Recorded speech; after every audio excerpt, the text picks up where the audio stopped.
اس لڑکے نے جیسے اسے باور کروایا اور زور سے ایک طرف دھکیلا۔ درد سے بلبلاتے ہوئے سالار نے اندھوں کی طرح اس کی پیروی کی۔ ایک درخت کے تنے کے ساتھ بٹھا کر اس لڑکے نے بڑی مہارت کے ساتھ اس کے دونوں بازوؤں کو تلے سے تنے کے پیچھے لے کے جا کر اس کی کلائیوں پر وہ ڈوری لپیٹنا شروع کر دی۔ دوسرا لڑکا سالار سے ذرا فاصلے پر اطمینان سے ادھر ادھر نظریں دوڑاتے ہوئے سالار پر ریوالور تانے رہا۔ اس کے ہاتھوں کو اچھی طرح باندھنے کے بعد اس لڑکے نے سامنے آ کر اس کے پیروں کی جرابیں اتاری اور پھر فرسٹ ایڈ میں سے موجود کینچی نکال کر اس نے سالار کی شرٹ کی پٹیاں کاٹنی شروع کر دی۔ ان میں سے کچھ پٹیوں کو اس نے ایک بار پھر بڑی مہارت کے ساتھ اس کے ٹخنوں کے گرد لپیٹ کر گرہ لگا دی اور پھر اس نے ٹشو کا پیکٹ کھولا اور اس میں موجود سارے ٹشو باہر نکال لیے۔ منہ کھولو۔ سالار جانتا تھا وہ اب کیا کرنے والا ہے۔ وہ جتنی گالیاں اسے دل میں دے سکتا تھا اس وقت دے رہا تھا۔ اس لڑکے نے یکے بعد دیگرے وہ سارے ٹشو اس کے منہ میں ٹھونس دیے اور پھر شرٹ کی واحد بچ جانے والی پٹی کو گھوڑے کی لگام کی طرح اس کے منہ میں ڈالتے ہوئے درخت کے تنے کے پیچھے سے باندھ دیا۔ دوسرا لڑکا اطمینان سے بیگ بند کر رہا تھا۔ پھر چند منٹوں کے بعد وہ دونوں وہاں سے غائب ہو چکے تھے۔ ان کے وہاں سے جاتے ہی سالار نے اپنے آپ کو آزاد کرانے کی کوشش کی، مگر جلد ہی اسے اندازہ ہو گیا کہ وہ ایک بہت بڑی مصیبت میں گرفتار ہو چکا ہے۔ اس لڑکے نے بڑی مہارت کے ساتھ اسے باندھا تھا۔ وہ صرف ہلنے جلنے کی کوشش سے خود کو آزاد نہیں کر سکتا تھا، نہ ہی ڈوری ڈھیلی کر سکتا تھا۔ وہ ڈوری اس کے حرکت کرنے پر اس کے گوشت کے اندر گھستی ہوئی محسوس ہو رہی تھی۔ اس کی حالت اس وقت بے حد خراب ہو رہی تھی۔ وہ نہ کسی کو آواز دے سکتا تھا اور نہ کسی دوسرے طریقے سے خود کو کسی طرح متوجہ کر سکتا تھا۔ اس کے ارد گرد قد آدم جھاڑیاں تھیں اور شام کے ڈھلتے سایوں میں ان جھاڑیوں میں اس کی طرف کسی کا متوجہ ہو جانا کوئی معجزہ ہی ہو سکتا تھا۔ اس کے جسم پر اس وقت لباس کے نام پر صرف گھٹنوں سے کچھ نیچے تک لٹکنے والی برموڈا شارٹس کے علاوہ اور کچھ بھی نہیں تھا، اور شام ہونے کے ساتھ ساتھ خنقی بڑھ رہی تھی۔ گھر میں کوئی یہ نہیں جانتا تھا کہ وہ ہائیکنگ کے لیے یہاں آیا ہوا ہے، اور جب گھر نہ پہنچنے پر اس کی تلاش شروع ہوگی تب بھی یہاں اس تاریکی میں درختوں اور جھاڑیوں کے درمیان بندھے ہوئے اس کے وجود تک نہیں پہنچ سکتے تھے۔ آدھ گھنٹے کی جدوجہد کے بعد جب اپنے پیروں کے گرد موجود پٹیوں کو ڈھیلا کرنے اور پھر انہیں کھولنے میں کامیاب ہوا، اس وقت سورج مکمل غروب ہو چکا تھا۔ اگر چاند نہ نکلا ہوتا تو شاید وہ اپنے ہاتھ پاؤں اور ارد گرد کے ماحول کو بھی نہ دیکھ پاتا۔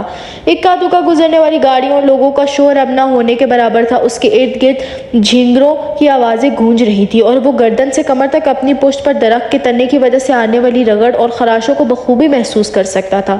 درخت کی دوسری طرف اس کے ہاتھوں کی کلائیوں میں موجود ڈوری اب اس کے گوشت میں اتری ہوئی تھی۔ وہ ہاتھوں کو مزید حرکت دینے کے قابل نہیں رہا تھا۔ وہ کلائیوں سے اٹھتی ٹیسیں برداشت نہیں کر پا رہا تھا۔ اس کے منہ کے اندر موجود ٹشوز اب گل چکے تھے۔ اب ان کے گلنے کی وجہ سے وہ منہ میں لگام کی طرح کسی کسی ہوئی پٹی کو حرکت دینے لگا تھا، مگر وہ گلے سے آواز نکالنے میں اب بھی بری طرح ناکام تھا، کیونکہ وہ ان گلے ہوئے ٹشوز کو نہ نگل سکتا تھا نہ اگل سکتا تھا۔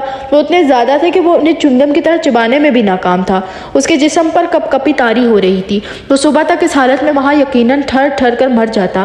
اگر خوف یا کسی زہریلے کیڑے کے کاٹنے سے نہ مرتا تو اس کے جسم پر اب چھوٹے چھوٹے کیڑے رینگ رہے تھے اور بار بار وہ اسے کاٹ رہے تھے۔ وہ اپنی برہنہ ٹانگوں پر چلنے اور کاٹنے والے کیڑوں کو جھٹک رہا تھا، مگر باقی جسم پر رینگنے والے کیڑوں کو جھٹکنے میں ناکام تھا، اور وہ نہیں جانتا تھا کہ ان چھوٹے کیڑوں کے بعد اسے اور کن کیڑوں کا سامنا کرنا پڑے گا، اور اگر وہاں بچھو اور سانپ ہوئے تو۔ وقت گزرنے کے ساتھ ساتھ اس کی حالت مزید خراب ہو رہی تھی۔ آخر یہ سب میرے ساتھ کیوں ہوا ہے؟ آخر میں نے کیا کیا ہے؟ وہ بے چارگی سے سوچنے میں مصروف تھا، اور میں یہاں مر گیا تو میری لاش تک دوبارہ کسی کو نہیں ملے گی۔ کیڑے مکوڑے اور جانور مجھے کھا جائیں گے۔ اس کی حالت غیر ہونے لگی۔ ایک عجیب طرح کے خوف میں اس نے گرفت پایا۔ تو کیا میں اس طرح مروں گا یہاں اس حالت میں، بے لباس، بے نشان، گھر والوں کو پتہ تک نہیں ہوگا میرے بارے میں؟ کیا میرا انجام یہ ہونا ہے؟ اس کے دل کی دھڑکن رکنے لگی۔ اسے اپنی موت سے یکدم خوف آیا، اتنا خوف کہ اسے سانس لینا مشکل لگنے لگا۔ اسے یوں لگا جیسے موت اس کے سامنے اس کے چند قدم کے فاصلے پر کھڑی ہو، اس کے انتظار میں، یہ دیکھنے کے لیے وہ کس طرح سسک سسک کر مرتا ہے۔ وہ درد کی پرواہ کیے بغیر ایک بار پھر اپنی کلائیوں کی ڈوری کو توڑنے یا ڈھیلی کرنے کی کوشش کرنے لگا۔ اس کے بازو شل ہونے لگے۔ 15 منٹ بعد اس نے ایک بار پھر اپنی جدوجہد چھوڑ دی، اور اس وقت اسے احساس ہوا کہ اس کے منہ کی پٹی ڈھیلی ہو گئی تھی۔ وہ گردن کو ہلاتے ہوئے اسے منہ سے نکال سکتا تھا۔ اس کے بعد اس نے ٹشوز نکال دیے تھے۔ اگلے کئی منٹ وہ گہرے سانس لیتا رہا، پھر وہ بلند آواز میں اپنی مدد کے لیے آوازیں دینے لگا، اتنی بلند آواز میں جتنی وہ کوشش کر سکتا تھا۔ اس کا انداز بالکل ہذیانی تھا۔ آدھے گھنٹے تک مسلسل آوازیں دیتے رہنے کے بعد اس کی ہمت اور گلا دونوں جواب دے گئے۔ اس کا سانس پھول رہا تھا، یوں جیسے وہ کئی میل طویل دوڑتا رہا ہو، مگر اب کوئی بھی اس کی مدد کے لیے نہیں آیا تھا۔ کلائی کے زخم اب اس کے لیے ناقابل برداشت ہو رہے تھے اور کیڑے اب اس کے چہرے اور گردن پر بھی کاٹ رہے تھے۔ وہ نہیں جانتا یکدم اسے کیا ہوا، بس وہ بلند آواز میں بچوں کی طرح پھوٹ پھوٹ کر رونے لگا۔ وہ زندگی میں پہلی بار بری طرح رو رہا تھا، شاید زندگی میں پہلی بار اسے اپنی بے بسی کا احساس ہو رہا تھا، اور اس وقت درخت کے اس تنے کے ساتھ بندھے سسکتے ہوئے اسے احساس ہوا کہ وہ مرنا نہیں چاہتا ہے۔ وہ موت سے اس طرح خوفزدہ ہو رہا تھا جس طرح نیو ہیون میں ہوا تھا۔ وہ نہیں جانتا وہ کتنی دیر اس طرح بے بسی کے عالم میں بلند آواز میں روتا رہا، پھر اس کے آنسو خشک ہونے لگے۔ شاید وہ اتنا تھک چکا تھا کہ اب رونا بھی اس کے لیے ممکن نہیں رہا تھا۔ نڈھال سا ہو کر اس نے درخت کے تنے سے سر ٹکائے ہوئے آنکھیں بند کر لی۔ اس کے کندھوں اور بازو میں اتنا درد ہو رہا تھا کہ اسے لگ رہا تھا کہ وہ کچھ دیر میں مفلوج ہو جائیں گے، پھر وہ کبھی حرکت نہیں کر پائے گا۔ میں نے کبھی کسی کے ساتھ اس طرح نہیں کیا، پھر میرے ساتھ یہ سب کچھ کیوں ہوا؟ اس کی آنکھوں سے ایک بار پھر آنسو بہنے لگے۔ سالار، میرے لیے پہلے ہی بہت پرابلمز ہیں، تم اس میں اضافہ نہ کرو۔ میری زندگی بہت مشکل ہے اور ہر گزرتے دن کے ساتھ اور مشکل ہوتی جا رہی ہے۔ کم از کم تم تو میری سچویشن کو سمجھو، میری مشکلات کو مت بڑھاؤ۔ درخت کے تنے کے ساتھ ٹیک لگائے سالار نے آنکھیں کھول دی۔ اس کا حلق خشک ہو رہا تھا۔ نیچے، بہت دور اسلام آباد کی روشنیاں نظر آ رہی تھی۔ میں تمہارے مسائل میں اضافہ کرنے کی کوشش کر رہا ہوں؟ مائی ڈیئر امامہ، میں تو تمہاری ہمدردی میں گھل رہا ہوں، تمہارے مسئلے ختم کرنے کی کوشش کر رہا ہوں۔ تم خود سوچو، میرے ساتھ رہ کر تم کتنی اچھی اور محفوظ زندگی گزار سکتی ہو۔ سالار نے اپنے ہونٹ بھینچ لیے۔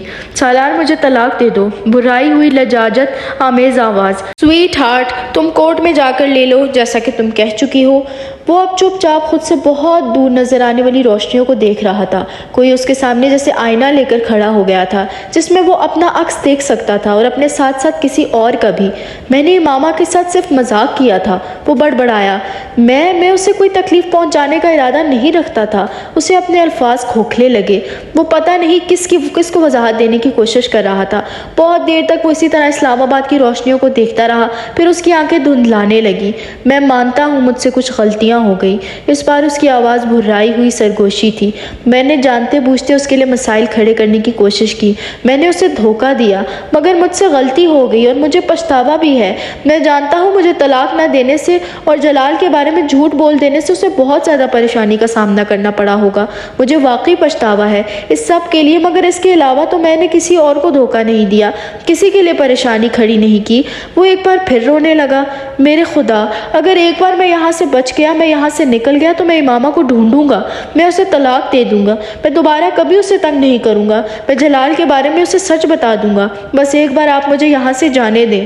وہ اب پھوٹ پھوٹ کر رو رہا تھا۔ پہلی بار اسے احساس ہو رہا تھا کہ امامہ نے اس کے طلاق نہ دینے سے انکار پر کیا محسوس کیا ہوگا۔ شاید اسی طرح اس نے بھی اپنے ہاتھ بندھے ہوئے محسوس کیے ہوں گے جس طرح وہ کر رہا تھا۔ وہاں بیٹھے ہوئے پہلی بار وہ امامہ کی بے بسی، خوف اور تکلیف کو محسوس کر سکتا تھا۔ اس نے جلال انصر کی شادی کے بارے میں اس سے جھوٹ بولا تھا اور اس کے جھوٹ پر امامہ کے چہرے کا تاثر اسے اب بھی یاد تھا۔ اس وقت وہ اس تاثر سے بے حد محظوظ ہوا تھا۔ وہ اسلام آباد سے لاہور تک تقریباً پوری رات روتی رہی تھی اور وہ بے حد مسرور تھا۔ وہ اس وقت اس کی ذہنی اور جذباتی کیفیت کا اندازہ کر سکتا تھا۔ اس اندھیری رات میں اس گاڑی میں سفر کرتے ہوئے اسے اپنے آگے اور پیچھے کچھ بھی نظر نہیں آ رہا ہوگا۔ واحد پناہ گاہ جس کا وہ سوچ کر نکلی تھی وہ جلال انصر کا گھر تھا اور سالار سکندر نے اسے وہاں جانے نہیں دیا تھا۔ وہ رات کے اس پہر وہاں اعصاب میں اترنے والی تاریکی میں بیٹھ کر ان اندیشوں اور خوف کا اندازہ کر سکتا تھا جو اس رات امامہ کو رلا رہے تھے۔ مجھے افسوس ہے، مجھے واقعی افسوس ہے، لیکن میں کیا کر سکتا ہوں؟ اگر وہ مجھے دوبارہ ملی تو میں اس سے ایکسکیوز کر لوں گا، میں جس حد تک ممکن ہوا اس کی مدد کروں گا، مگر اس وقت تو میں کچھ بھی نہیں کر سکتا۔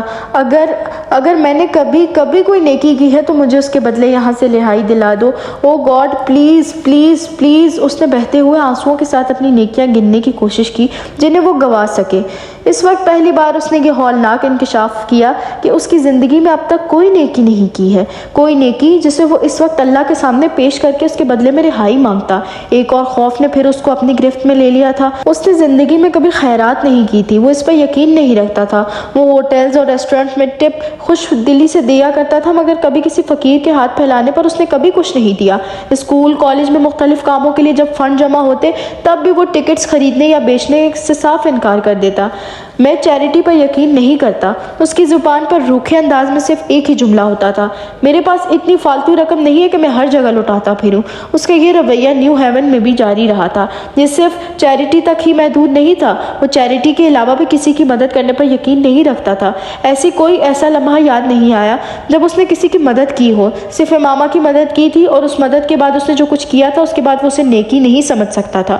وہ عبادت کرنے کا بھی عادی نہیں تھا۔ شاید بچپن میں اس نے چند بار سکندر کے ساتھ عید کی نماز پڑھی ہو، مگر وہ بھی عبادت سے زیادہ ایک رسم تھی۔ اسے نیو ہیون میں وہ رات یاد آئی جب وہ عشاء کی نماز ادھوری چھوڑ کر بھاگ آیا تھا، اور اس کے ساتھ اس وقت ہوکر کو دیے گئے $50 بھی یاد آئے۔ شاید وہ واحد موقع تھا جب اسے کسی پر ترس آیا تھا۔ وہ مستقل اپنے ذہن کو کسی نیکی کی تلاش میں کھنگالتا رہا مگر ناکام رہا، اور پھر اسے اپنے گناہ یاد آنے لگے۔ کیا تھا جو وہ نہیں کر چکا تھا؟ اس کے آنسو، گڑ گڑانا، رونا، سب کچھ یکدم ختم ہو گیا۔ حساب کتاب بالکل صاف تھا۔ وہ اگر آج اس حالت میں مر جاتا تو اس کے ساتھ کوئی زیادتی نہ ہوتی۔ 22 سال کی عمر میں وہاں بیٹھے کئی گھنٹے صرف کرنے پر بھی جس شخص کو اپنی کوئی نیکی یاد نہ آئے، جبکہ اس شخص کا کوئی IQ لیول 150+ ہو اور اس کی میموری فوٹوگرافک ہو، وہ شخص اللہ سے یہ چاہتا ہو کہ اس کی کسی نیکی کے بدلے اس آزمائش سے رہا کر دیا جائے جس میں وہ پھنس گیا ہے۔ What is next to ecstasy؟ میں ٹین ایج میں کوکین پیتے ہوئے ایک بار اپنے دوست سے پوچھا تھا، وہ بھی کوکین لے رہا تھا۔ More ecstasy، اس نے کہا تھا۔ اس نے کوکین لیتے ہوئے اسے کہا، There is no end to ecstasy. It is preceded by pleasure and followed by more ecstasy. وہ نشے کی حالت میں اس سے کہہ رہا تھا۔ سالار مطمئن نہیں ہوا۔ No, it does end. What happens when it ends? When it really ends؟ اس کے دوست نے عجیب سی نظروں سے اسے دیکھا۔ You know it yourself, don't you? You have been through it off and on. سالار جواب دینے کے بجائے دوبارہ کوکین لینے لگا تھا۔ اس کی کلائیوں کے گوشت میں اترتی ڈوری اسے اب جواب دے رہی تھی۔ Pain. What is next to pain؟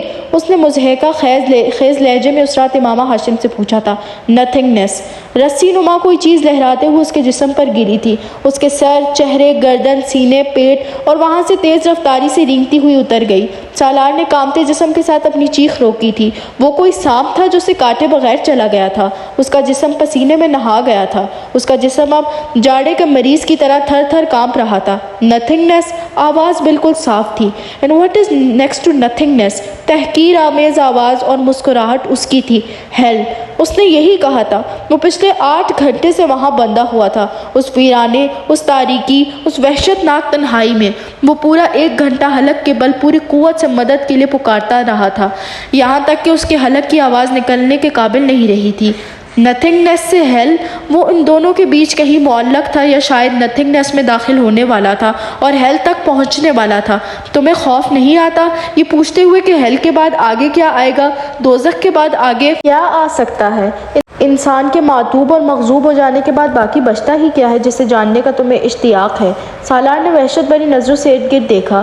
وہ کیا تھا؟ قبر یا دوزخ یا زندگی میں اس کا ایک منظر؟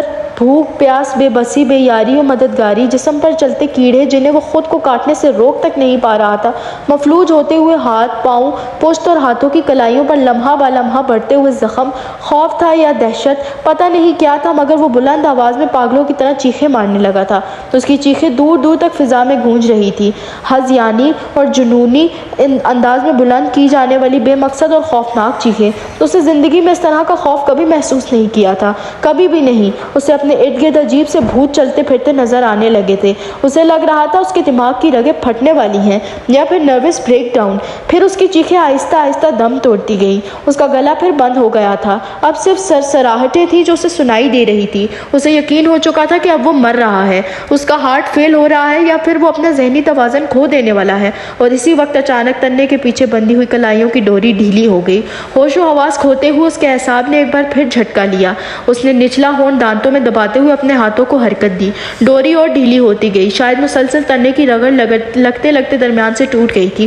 اس نے ہاتھوں کو کچھ اور حرکت دی، اور تب اسے احساس ہوا کہ وہ درخت کے تنے سے آزاد ہو چکا ہے۔ اس نے بے یقینی کے عالم میں اپنے بازوؤں کو سیدھا کیا، درد کی تیز لہریں اس کے بازوؤں سے گزری۔ کیا میں بچ گیا ہوں؟ اس نے بے یقینی سے اندھیرے میں اپنے بازوؤں اور ہاتھوں کو دیکھتے ہوئے سوچا۔ کیوں؟ کس لیے؟ معاف ہوتے ہوئے ذہن کے ساتھ اس نے اپنی گردن کے گرد موجود اس پٹی کو اتارا جو پہلے اس کے منہ کے گرد بندھی گئی تھی۔ بازوؤں کو دی گئی معمولی حرکت سے اس کے منہ سے گرا نکلی تھی۔ اس کے بازوؤں میں شدید تکلیف ہو رہی تھی، اتنی تکلیف کہ اسے لگ رہا تھا کہ وہ دوبارہ کبھی اپنے بازو استعمال نہیں کر سکے گا۔ اس کی ٹانگیں بھی سن ہو رہی تھی۔ اس نے کھڑے ہونے کی کوشش کی، وہ لڑکھڑا کر بازوؤں کے بل زمین پر گرا۔ ہلکی سی چیخ اس کے منہ سے نکلی۔ اس نے دوسری کوشش ہاتھوں اور گھٹنوں کے بل کی۔ اس بار وہ دوبارہ کھڑا ہونے میں کامیاب ہو گیا۔ وہ دونوں لڑکے اس کے جاگرز اور گھڑی بھی لے کر جا چکے تھے۔ اس کی جرابیں وہیں کہیں پڑی تھی، وہ اندھیرے میں انہیں ٹٹول کر پہن سکتا تھا، مگر بازوؤں اور ہاتھوں کو استعمال میں لانا پڑتا اور وہ اس وقت یہ کام کرنے کے قابل نہیں تھا، نہ جسمانی طور پر نہ ذہنی طور پر۔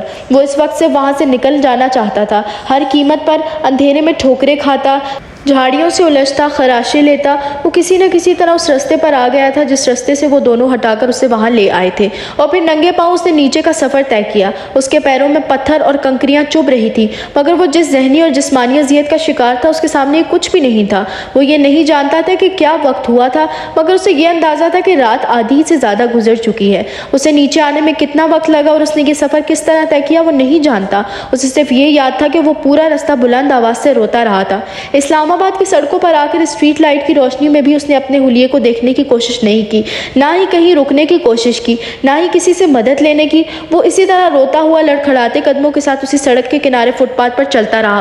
وہ پولیس کی ایک پیٹرولنگ کار تھی جس نے سب سے پہلے اسے دیکھا اور اس کے پاس آ کر رک گئی۔ اندر موجود کانسٹیبل اس کے سامنے نیچے اترے اور اسے روک لیا۔ وہ پہلی بار ہوش و حواس میں آیا تھا، مگر اس وقت بھی وہ اپنی آنکھوں سے بہتے ہوئے آنسوؤں پر قابو پانے میں ناکام ہو رہا تھا۔ وہ لوگ اب اس سے کچھ پوچھ رہے تھے، مگر وہ کیا جواب دیتا؟ اگلے 15 منٹ میں وہ ایک ہاسٹل میں تھا جہاں اسے فرسٹ ایڈ دی گئی۔ وہ اس سے اس کے گھر کا پتہ پوچھ رہے تھے، مگر اس کا گلا بند تھا، وہ انہیں کچھ بھی بتانے کے قابل نہیں تھا۔ سوجے ہوئے ہاتھوں کے ساتھ اس نے ایک کاغذ پر اپنے گھر کا فون نمبر اور ایڈریس گھسیٹ دیا۔